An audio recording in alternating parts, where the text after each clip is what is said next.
Okay, this is John from All Points TV, and in the studio today we have Adam and Amber. Wow, that's really cool, the AAs. Anyway, Adam Bessel and his wife, right?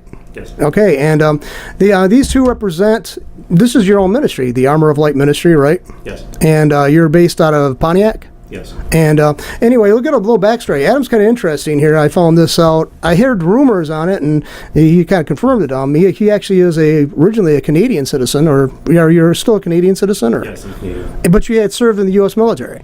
Yes, actually, I've enlisted twice in the Army. Now that's unusual in itself because Canadians usually are people who are not known to gravitate towards the military.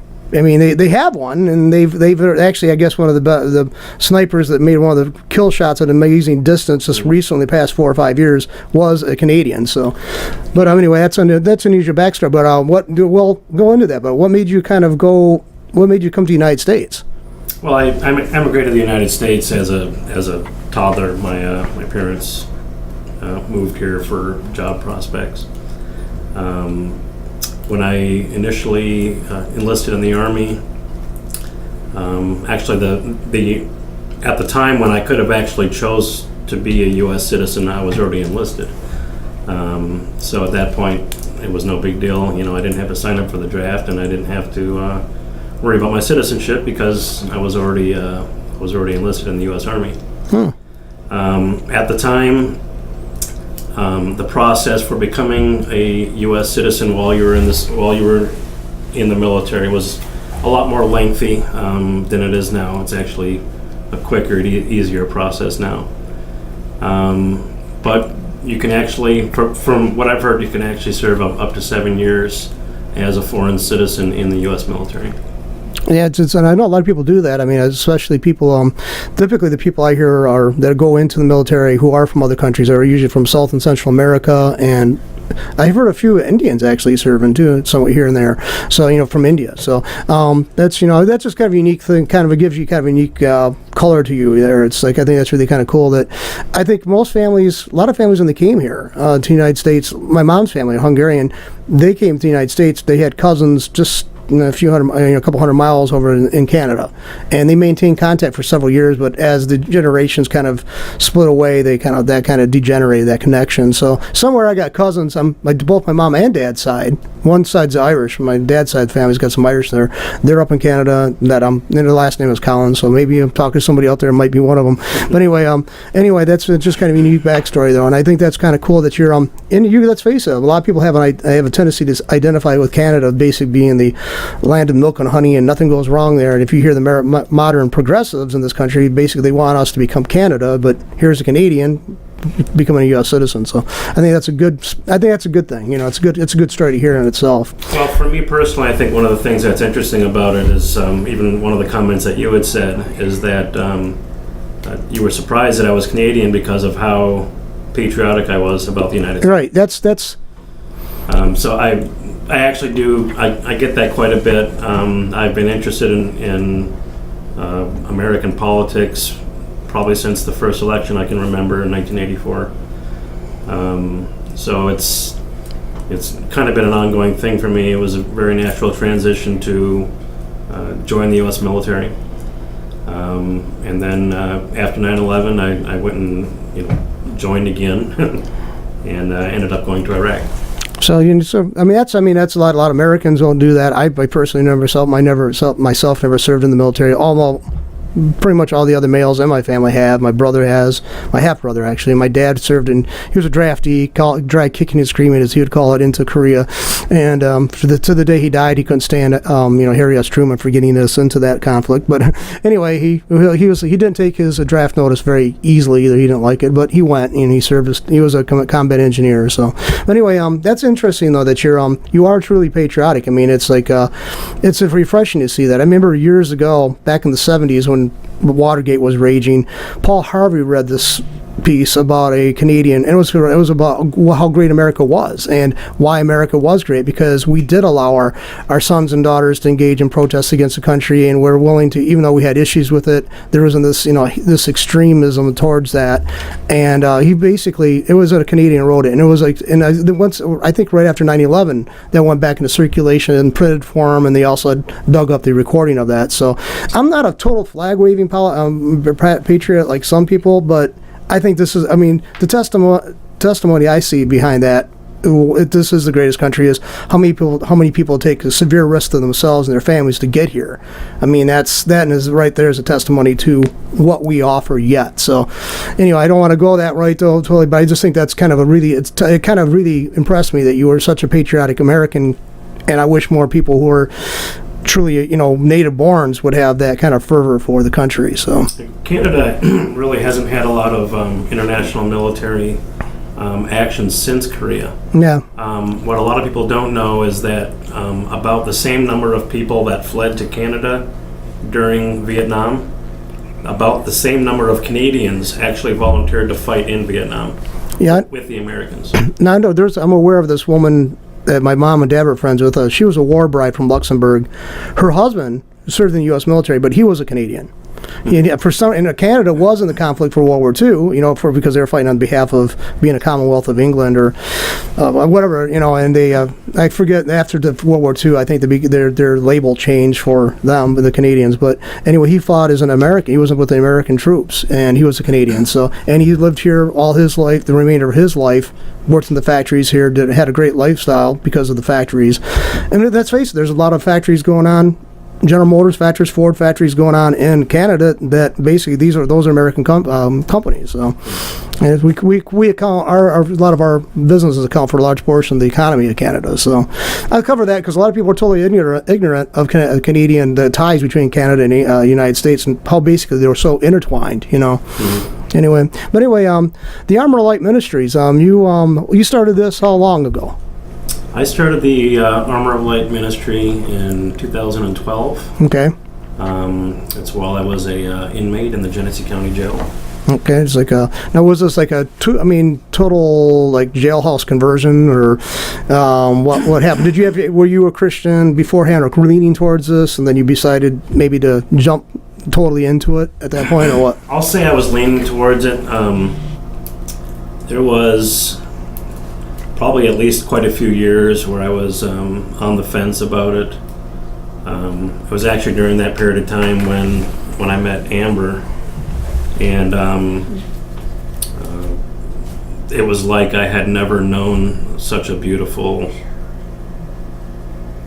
young lady that was a Christian. I don't know. I just didn't connect one with the other for some reason. But I was on the fence about it for a long time. I was very aware, with the work that I've been doing in the community with crime fighting and neighborhood watches and stuff like that. I was very aware of evil even at a spiritual level. So that begs the question, what's on the other side? What's opposing this evil? And after I landed myself in jail after an altercation in 2012, I was pretty much I was torn to pieces. I didn't have a job. I lost my house. I was estranged from my family, and I was facing 10 years in prison on felony charges. And I asked in prayer, what was I missing? Like, what's the last thing I need to know? What does it take for me to be on the fence and then fall on the right side? And it was one night laying on a 1-inch pad on the floor of Genesee County Jail, and I woke up the next morning as a new person. And I literally saw things differently. Anyone who has that born again experience knows what I'm talking about. Now that's some people are very critical of that. I mean, it's like, and this is a strong age of atheism going on and attacks against Christianity and against Christians, and I mean, to such a degree. I mean, it's like this arrogance a lot of these atheists have. I just think is kind of bizarre, because they profess that they have this like scientific basis for all this, but the very attack and the mode of attack they're doing this by really isn't scientific. It really doesn't have that as a motivation, and it's like an intensified spirit against Christians. I mean, now other cultures are easily tolerated and embraced and spoke glowingly of, but Christianity is basically vilified in a country that's basically was set up on. Although there's some real serious issues about slavery and all that, how that occur in a Christian nation, it was established along Christian principles. But now there's this animus against Christianity that people who are leaning towards seeing this as the end times are given more substantiality for their argument, for their view right now. Now, Amber, I'm going to ask you a question, so I hope you're not too shy. You seem really kind of hesitant to come in, but how long have you been a Christian? Forever. Little baby Christian. And it's like so you grew up growing the church, mom and dad, grandma, whatever, all went to church. Grandma was a big influence, my mother. And now see, Adam, your family, did they go to church at all, or? My father was raised a Christian. I believe he was a youth pastor of some kind when he was in college. I don't know if it's just the busyness of life or whatever makes you kind of stray away from that when you have a family and stuff. We really weren't raised that way. And, a person developed a lot of cynicism about it as far as organized religion, and they see how organized religion is portrayed. And, a lot of what our ministry does goes against a lot of the conventional wisdom, because Christians today sort of think, you set up this building and people come and they'll have an experience that makes them feel enlightened, and then they'll put money in the bag. Yeah. I think that misses practically everything that Jesus came here to tell the truth about. With the way our ministry works, it's we at the home base we prepare, and then we go out and we find people. We find them in the streets, we find them in the alleyways. Sometimes we're finding them at gas stations and bars. And then, to be able to watch someone like Amber work when she's interacting with someone, really getting to know them quickly and assess them quickly, whether it's finding out more about their background, how did they come to a viewpoint that they have now. I mean, a few months ago it was someone that we saw wearing, I believe it was an upside down cross. Mm-hmm. And I saw this person, and I went out in the parking lot, and I was a little bit cynical. I was like, this guy in there is wearing a upside down cross. Someone should go in there and talk about the disciples that were actually crucified on an upside down cross. And Amber and one of our other pastors, Jacob, went in there, and they tag teamed this guy with love. And they were talking to a person that was a Luciferian, believed in that himself and Lucifer working together made God.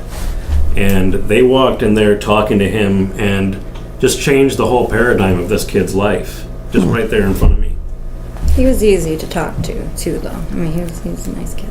I mean, he was the kind of person that would have been on the fence, about to fall on the wrong side. Oh, for sure. Yeah. And Amber and Jacob probably pulled him back on the right side. And just seeing that, right, and it was an extremely spiritual moment to be able to see that. knowing that I kind of kicked it off with my own cynicism. And then the two of them walked in and just did, amazing things right in front of our face. It was pretty awesome. Now it's like that is. I mean, it's like and I was going to say that too. And I remember you hearing about the upside down cross. I remember I think it was St. Peter was demanded that if he was going to be crucified, he didn't want to be crucified in the same manner Christ was. But and most people, let's face it, the people wearing the cross like that typically are not people who are aware of that connection. Well, that's how Jacob approached him at first. He said, "I like your cross." And yeah, that's the way he started the conversation. So they're very, very. I mean, that's another thing, a side issue. But if you ever look at an encyclopedia, they have like for crosses, they have like several pages of different variations, and they all have some validity to it. Some are largely kind of maybe historically questionable, but there's just the fact that there's so many variations of that is proof to a testimony, I think, to the ability of Christianity to actually be put into other societies. And the philosopher Hegel actually said Christianity was the only religion he considered to be rational, because from the onset it was meant to be universalized. It wasn't tied to a particular tribe or ethnicity or a group. It was allowed. It was encouraged. That's what it was started for, is to go out there and be taught to all people. So I think that's basically a kind of a connection to Christianity, that so many variations across, and so many variation churches, so different types of worship.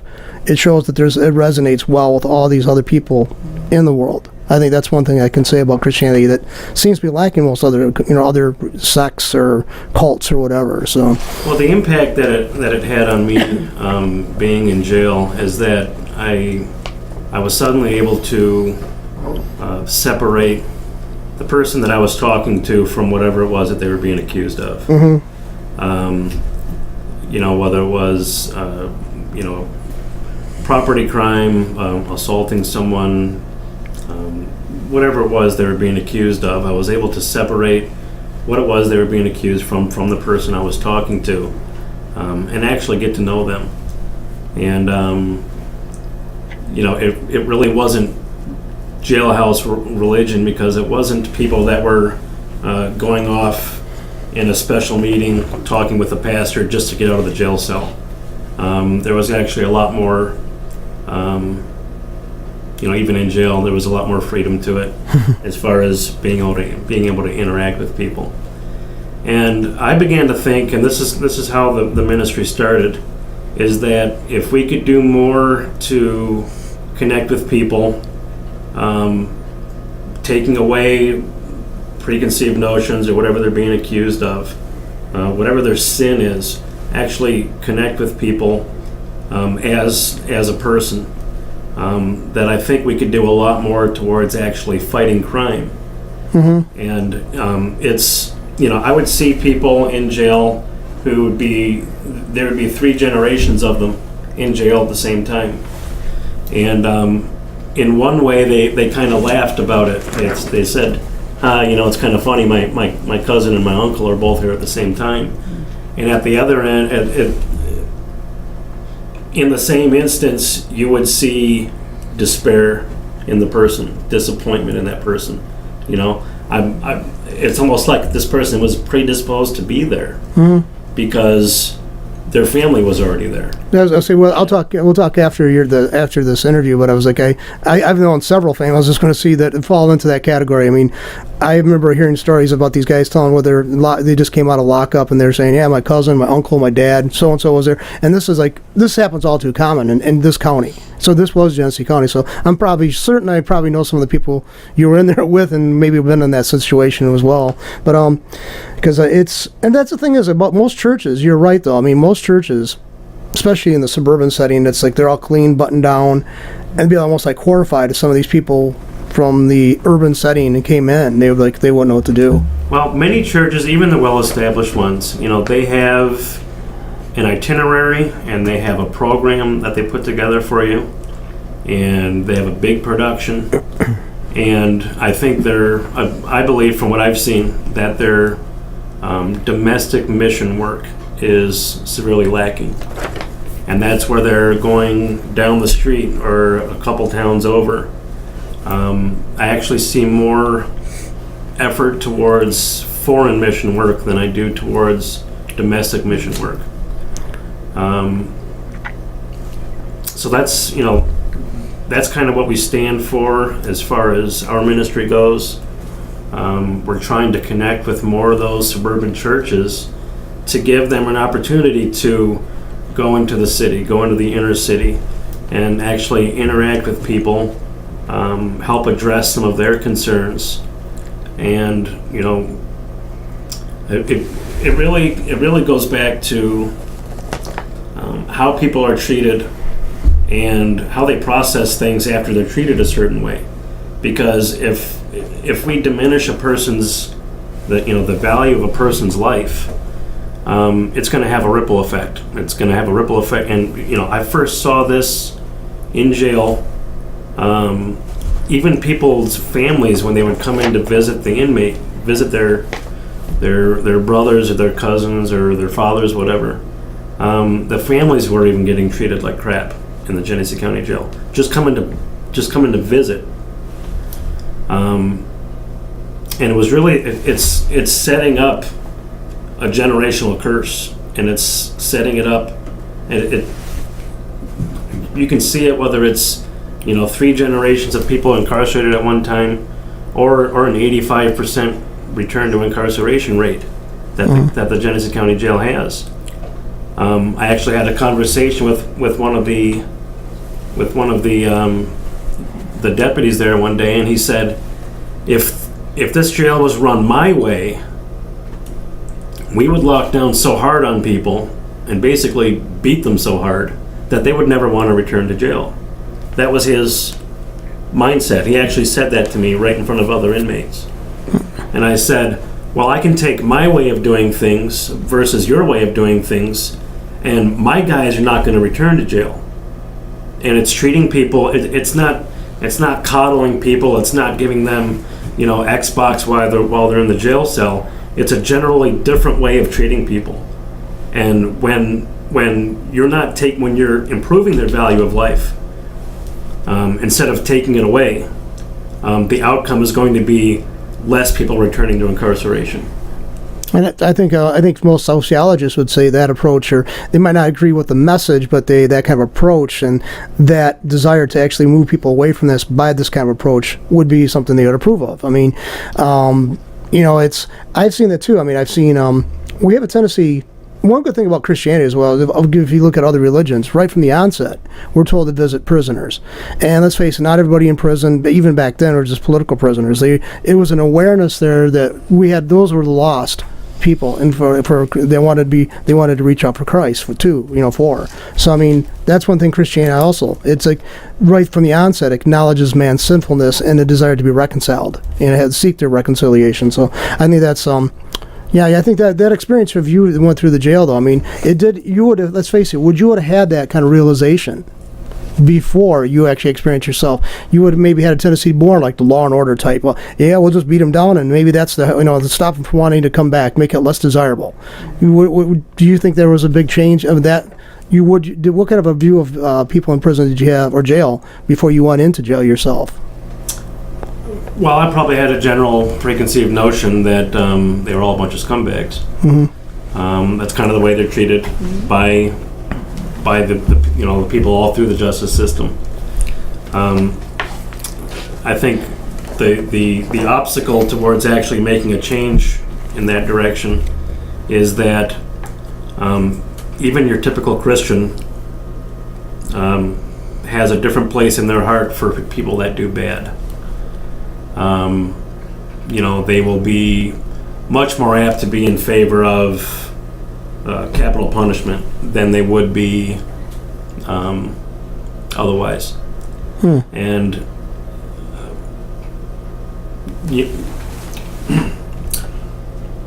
one of the concepts is that in order to fight crime is to actually find ways to love that person. It's very hard. It's a hard thing to get across to people. And I actually coined a phrase while I was in jail, and that is, the world's going to hate us for what we have to do. and that's to love the hell out of people. And so, I was I was actually talking with inmates about my idea, and I'm like, what if instead of going to a street corner and you see someone dealing drugs, what if you handed them a coffee instead of trying to beat them in the face? And the inmates laughed. They're like, what's that going to do? I said, well, what if you keep doing that? What if you keep taking steps that blows people's minds? Jesus was a radical. What if we did radical things like Jesus did? If you kept showing up there with a donut and a coffee for a guy that's on the street corner, you don't know what he's doing. Maybe he's just trying to hustle. Maybe he's trying to support his family. Who knows? But if you keep showing up, no questions asked, and you just present him with coffee and a donut on a cold night, eventually the guy is going to be like, what are you even doing? You're this white guy in this part of town that you probably shouldn't be in. What are you even doing showing up giving me a coffee? And I said, well, Jesus thinks you're worth more than that guy and that guy and that guy think. It starts a dialogue, but in order to do it, the outreach has to shock people. It has to be something that they don't expect. If you were to knock on someone's door and say, I'd like to build a playground in the property beside your house, would you have a problem with that? Or what if you just started building it? People are going to see what's going on and want to ask more questions about it, because people try to ignore the bad things, but when something is coming at you over the top awesome, over the top good, you can't ignore it. You have to address it. You have to ask questions about it. People aren't used to ignoring niceness. They're used to ignoring the bad things. Yeah, and I can see that too. I mean, I can see the point of basically Christianity. We all, in the eyes of a God who is omniscient and who is truly holy, any of us are like filthy rags. And so we have a tendency to say, well, I'm better than this person. And we all do that. We'll walk by somebody in the street or in the store and I'm better than that person. You kind of maybe pull yourself a little tighter together and you don't open yourself up to be near that person. You don't desire that. We all do that. We all have this ability this desire to stay away from them. But in some... There was a car that I seen on the way here. The car itself was Yes. So, yeah. Well, no, I don't hate the person. I'm like, I hate you. Right. I want the car. Yeah, we see, and it's like we all have a tendency to kind of this otherness. I mean, those are other people. We don't have, and we automatically put up this wall of division between us and them, and it's awfully hard to see. And I think Christ being the Son of God, being this holy, pure holy creator, actually. The relative terms, we are like filthy rags to him, yet he still loved. He still reached out to us. I mean, and reached us, and he gave all he could for that, to all he had to for that. So, I mean, we have a tendency to kind of build up walls. I mean, I think we all do that. Like I said, I just don't know how that's, and I think some part of it's really we should examine, but a lot of it is survival instinct kind of a scenario. I mean, how would you recommend, people if they have feeling that creeping up in themselves, how would they combat that? How would you recommend that? Well, as we know from this day and age with social media and everything, there's so much that's dividing us right now. Everybody wants to be an individualist. They want their little individual difference to be recognized and made into law, and maybe they even want to be paid for it. I think what people need to be doing is to take each of those things that it bombards us so much. It's almost like it's on purpose. It's almost like it's being directed by something.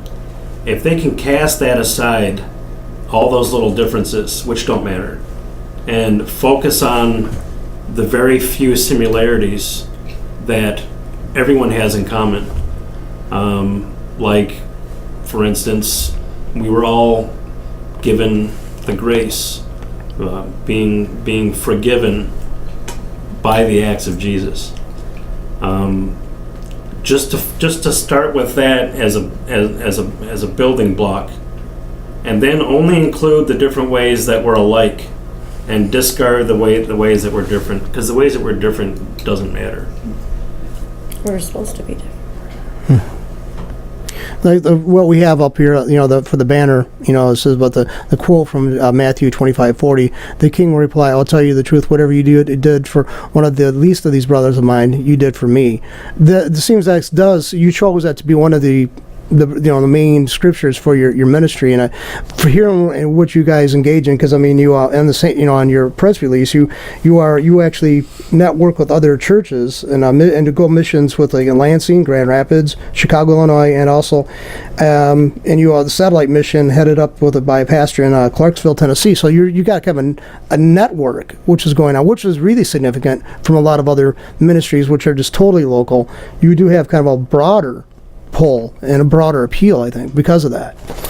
We do, and I think the more that we open people's eyes, like I might go to a suburban church, excuse me, and say, give me 3 of your hardy missionaries, just give me 3 of them, and if they're not hardy, I can make them hardy.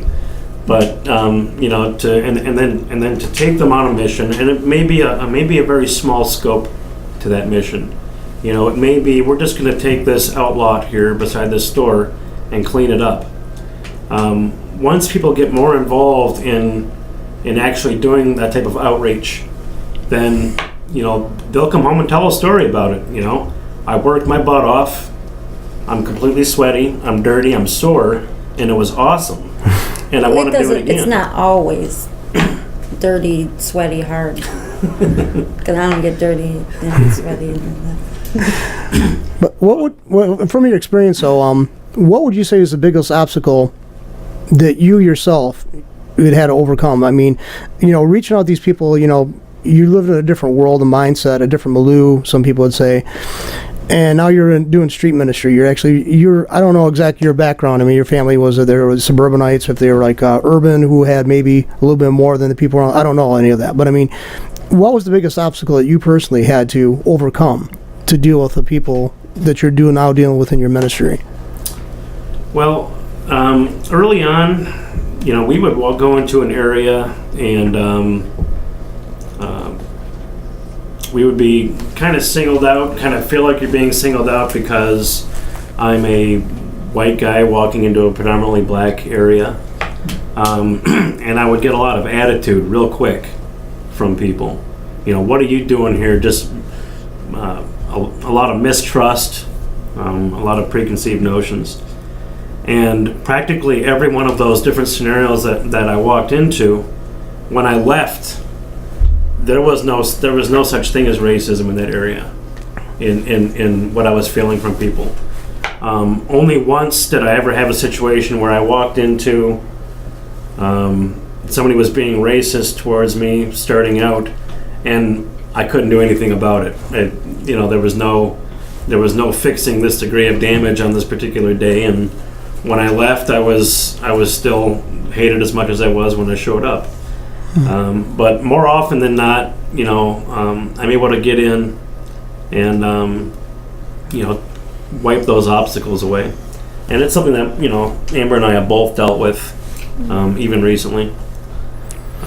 That's I think I really respect that, because let's face it, a lot of people have a hard time facing people who are vastly different than them, or even they're perceiving to be vastly different than them. And let's face it, when you have hostility directed towards you, it's awfully hard to some people just don't want to just simply avoid it. They just don't want to engage. We serve a lot of homeless people, and some of the homeless people seem to be the kind of people that anyone can hate, whether it's other homeless people, rich people, white people, black people. They see a panhandler and they kind of freak out. Like, I can't believe this person's going to be asking me for some money or something. Or, what are they doing digging in the trash? We saw a young woman when we were in Pittsburgh. Mm-hmm. We were in Pittsburgh, and when we got closer, there was a lot of traffic. Well, when we got closer, she was bawling, like new crying, like just started crying. Somebody, at the very least, said to her, "Get a job." At the very, very least. And sorry. I don't work because I'm on disability. And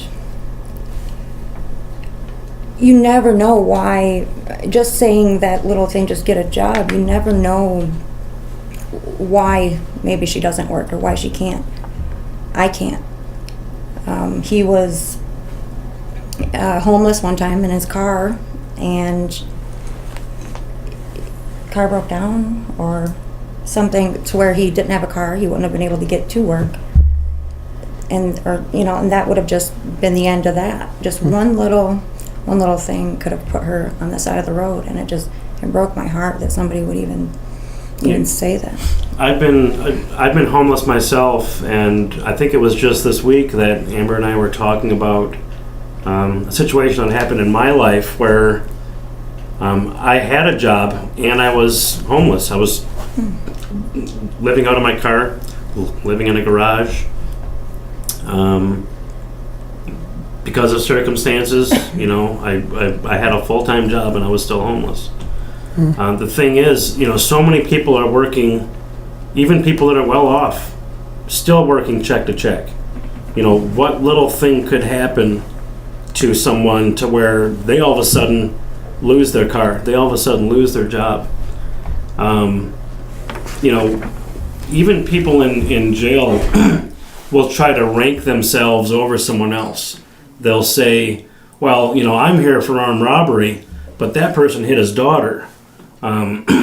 So they'll try to have aggression versus the person who assaulted their daughter or was accused of that. And I would show people passages from the Bible where a rumor teller was just as guilty as a murderer, just for telling rumors. And it's in the same passage of the Bible. It's not like it's taken out of context. Legally, one is a big difference than the other, but all the sin is the same. Right. In the eyes of God, it's the same. So to be able to talk to someone at that level and say, you need to understand, you can't be seeing what they're accused of and saying that you're better than they are because you're accused of something different. You need to take that away and have a different conversation. It's like it goes right back to the right from Scripture itself. Christ says, the pull the speck out of your brother's eye when you got to ignore the beam of your own, in your own. We do have a tendency. It's like, and thereby the grace of God goes I, and they're like, they take the sanctimonious view of it. It's like, I'm better than this person. It's like, you're right. That there's several verses in the Bible that says if you're guilty of this, you're guilty as well of this, or going to be, or it could lead. Sin leads to other sins. Right. I mean, as simple as that. I mean, in Judaism they teach, he who breaks one commandment will eventually break them all. And some people say that's an overreach, but it's not that far of an overreach. But anyway, I'd like to kind of wrap this up today, and I'd like to encourage people to we have right now, right up on the screen there, we've had through the entire time of our conversation, we've had two ways of reaching you through the website. Also, there's your phone number there. What would you encourage people to, if they have, maybe they want to contact you, what would you actually need, or do you have a list of needs that you'd like to put out there? On our website, we actually have a list of things that we need, and I believe it's set up right now for this upcoming season as far as the the colder weather. What we do is we go out and find people that aren't typically doing panhandling. They've even lost that part of hope that would even have them standing on a street corner begging for money. They're tucked away in a corner hiding, kind of right. Thing. We bring them out. We try to anyways. Yeah, we seek them out, we feed them, we provide them some clothing, stuff to get them through the night or through a few nights. We've brought out boots, We bought a cot for a man in a wheelchair, so he wouldn't have to lay all the way down on the ground when he was sleeping. So we do quite a few things as far as being able to, get out and interact with these people. For this year, one of our goals is to pick 10 different people and actually develop more of a profile on them so we can see exactly what their needs are and get them the kind of help they need. We're not just serving them by making sure that they have a sandwich or something. We're actually doing more to get them into a system where, first of all, there's accountability for what's happening with them. Get them help with counseling, job assistance, healthcare, that sort of thing. Okay.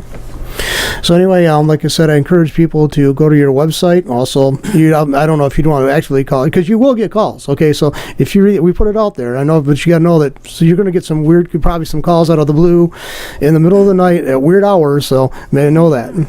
So also, answers that I know. one of the churches that we help out at is I Am My Brother's Keeper Ministry, which is it's in Detroit. They are having a fundraiser for them at the Potter's Wheel in Fenton on November 18th. They're playing the movie Have a Little Faith, which was written by Mitch Albom. And that movie is actually about that church. Okay. And so they're having a special benefit at the Potter's Wheel in Fenton on November 18th. Bring your own tissues. But anyway, it was great to sit down and talk to you too, and I'll encourage you to come back again on maybe a regular basis if you can, and or at least we can always do a phone call and give you a brief update where you're doing and where you're at and what you're doing at that point. And again, thank both you and Amber for showing up, and we hope this gets some response, and maybe some people get an awareness that you exist and what you're doing. Okay. All right. Have a good night. Have a good day there, and thank you everybody. Bye-bye.